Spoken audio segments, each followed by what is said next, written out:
Hello all. இன்றைக்கி நாங்கள் எங்கே வந்திருக்கோம்னு பார்த்தீங்கன்னா, எங்களோட குலதெய்வம் கோவில். எங்கள் அப்பா வீட்டு சைடு குலதெய்வம் கோயில் இது. இங்கே தான் வந்திருக்கோம். இது எங்கே இருக்குன்னு பார்த்தீங்கன்னா, திருமலை வாயில்ல இருக்க பச்சையம்மன் கோவில். இப்போ ஆடி மாதம் அப்படின்றதுனால இன்றைக்கி வெள்ளிக்கிழமை 3rd வீக்கு.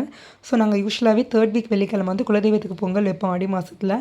அதுக்காக நானும் எங்கள் அம்மாவும் வந்திருக்கோம். எங்கள் வீட்டில் அரும்பாக்கம்லேருந்து இங்கே ரீச் ஆகிறதுக்கு பார்த்தீங்கன்னா, எங்களுக்கு ஒரு 45 to 50 மினிட்ஸ் ஆகும். ஸோ இப்போ வந்து நம்ம ஸ்கூட்டியில் வரதுனால இந்த டைமிங் ஆகுது. மேபி பஸ்ஸில் வந்தால் ஒரு 1 1/2 ஹவர்ஸ் ஆகும்னு நினைக்கிறேன். பட் நாங்கள் சின்ன பிள்ளையா இருக்கும்போதெல்லாம் பார்த்தீங்கன்னா, எங்கள் வீட்டிலேருந்து இங்கே வரத்துக்கே எங்களுக்கு ஒரு 2 ஹவர்ஸ் மேலே 2 1/2 ஹவர்ஸ் கிட்ட ஆகிடும். ப்ளஸ் இங்கே கோவிலில் பொங்கல் வச்சுட்டு நாங்கள் ரிட்டர்ன்லாம் போகிறதுக்கு ஒரு 1 டே வந்து அதுக்கே ஸ்பெண்ட் பண்ணுற மாதிரி ஆகிடும். பட் இப்போ ஈஸியாக இருக்குது. அம்மா வீட்டிலேருந்தே எல்லாத்துக்கும் ரெடி பண்ணி கொண்டு வந்துட்டாங்க.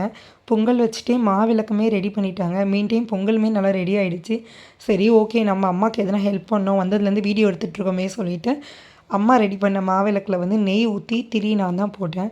ஸோ யூசுவலாகவே தெரியும், இப்போலாம் நாங்கள் மந்த்லி ஒன்ஸ் இந்த கோவிலுக்கு போகிறோம். 7 o'clock தான் அந்த கோவில் நட திறப்பாங்கன்னு தெரியும். மேபி இப்போ ஆடி மாதன்றதுனால சீக்கிரமாக திறக்கிறாங்களா அப்படின்னு செக் பண்ணலான்னு போய் கேட்டிருந்தேன்.